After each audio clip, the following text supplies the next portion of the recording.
ព្រះអង្គបានតាំងសច្ចៈអធិដ្ឋានយ៉ាងមុតមាំទោះបីមានមារាធិរាជក្នុងយុគសម័យមួយដែលភាពងងឹតនៃអវិជ្ជាគ្របដណ្ដប់លោកមានបុត្រាដ៏ប្រសើរមួយអង្គបានប្រសូតឡើងដើម្បីបំភ្លឺផ្លូវដល់សត្វលោករឿងរ៉ាវរបស់ព្រះអង្គមិនមែនត្រឹមតែជាប្រវត្តិសាស្ត្រទេប៉ុន្តែគឺជាពន្លឺនៃសេចក្តីពិតដែលបន្តចាំងចែងរហូតមកដល់សព្វថ្ងៃនៅកណ្ដាលសួនលំពិនីក្រោមមន្លប់ដើមសាលព្រឹកដ៏ត្រជាក់ព្រះសិទ្ធត្ថៈបានប្រសូតឡើងទ្រង់បានយាងឈានព្រះបាទបាន7ជំហានដោយមានផ្កាឈូកផុសឡើងទ្រទ្រង់យ៉ាងអស្ចារ្យនេះគឺជាការចាប់កំណើតនៃមហាបុរសដែលនឹងក្លាយជាម្ចាស់នៃធម៌ទាំងពួង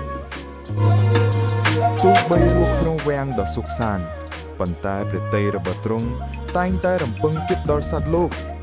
ក្រោយពីបានទាត់ឃើញទេវទូតទាំង4គឺមនុស្សចាស់មនុស្សឈឺ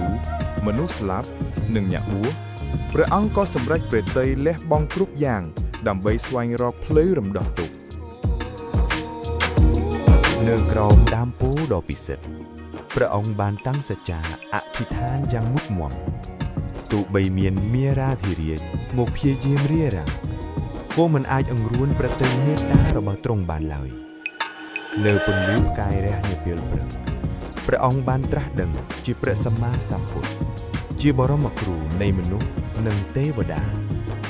ព្រះធម៌របស់ព្រះអង្គគឺជាកញ្ចក់ឆ្លុះបញ្ចាំងពីសេចក្តីពិតនៃជីវិតវាបង្រៀនឲ្យយើងស្វែងរកសន្តិភាពក្នុងខ្លួនឯងនិងចែករំលែកសេចក្តីស្រឡាញ់ដល់ពិភពលោកទោះបីពេលវេលាកន្លងផុតទៅរាប់ពាន់ឆ្នាំ